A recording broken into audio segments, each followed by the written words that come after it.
창세기 42장 18절로 38절 말씀 함께 살펴보겠습니다. 오늘 본문은 베냐민을 만나기 위한 요셉의 계획과 베냐민을 잃을까 걱정하는 야곱에 대해 말씀합니다. 18절로 20절입니다. 3일 후 요셉은 그의 형들을 감옥에서 불러냅니다. 그리고 자신도 이스라엘 백성의 하나님을 경외한다고 밝히면서 자신의 말을 신뢰하라고 말합니다. 그런 뒤에 요셉은 정탐꾼의 누명을 벗을 수 있는 한 가지 방법을 제안하는데 그것은 형제 중 한 사람을 남기고 나머지는 돌아가 막내 동생을 데려오는 것입니다.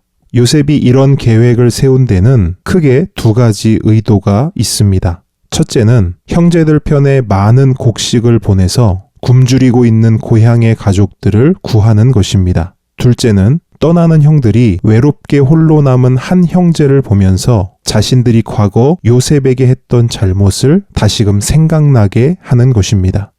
21절로 25절입니다. 요셉의 계획은 적중했습니다. 그들은 요셉에게 저지른 자신들의 죄를 고백하며 후회했습니다.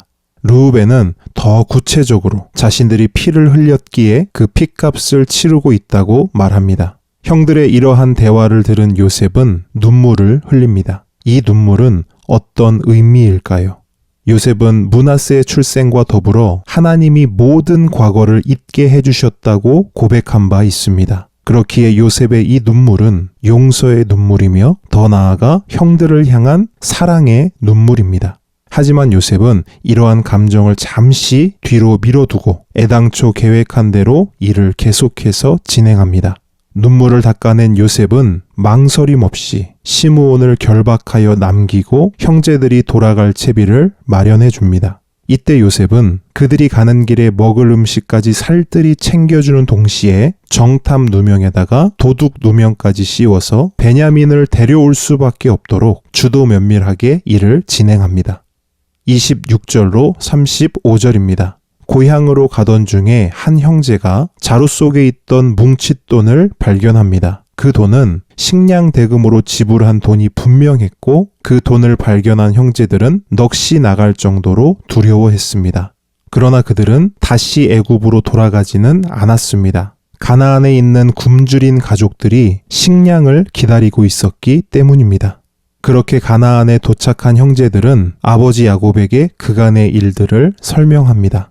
아버지가 걱정할 만한 이야기는 최대한 피하고 이 일이 잘만 해결되면 애굽과 무역을 할 수 있다는 희망적인 이야기로 아버지를 안심시키려고 했습니다. 하지만 야곱은 안심할 수 없었습니다. 형제들의 모든 자루에서 숨겨져 있던 돈뭉치들이 발견되었기 때문입니다.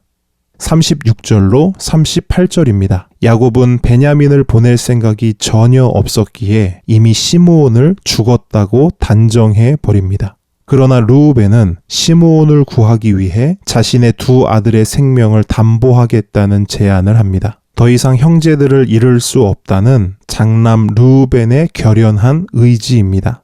그러나 야곱에게는 시므온보다 베냐민이 더 중요했기에 르우벤의 제안을 거절합니다. 야곱은 여전히 라헬의 아들들과 다른 아내의 아들들을 차별하고 있는 것입니다. 오늘의 묵상 질문입니다. 요셉을 통해 그리시는 하나님의 큰 그림은 야곱을 비롯한 그의 가족들이 애굽으로 이주하는 것입니다. 하지만 오늘 본문을 보면 야곱의 잘못된 애착과 고집 때문에 그 일이 더뎌지는 것처럼 보입니다. 그렇다면 야곱의 잘못된 애착과 고집은 무엇일까요? 오늘 본문 38절 말씀과 마태복음 10장 37절로 38절 말씀을 참고하시기 바랍니다.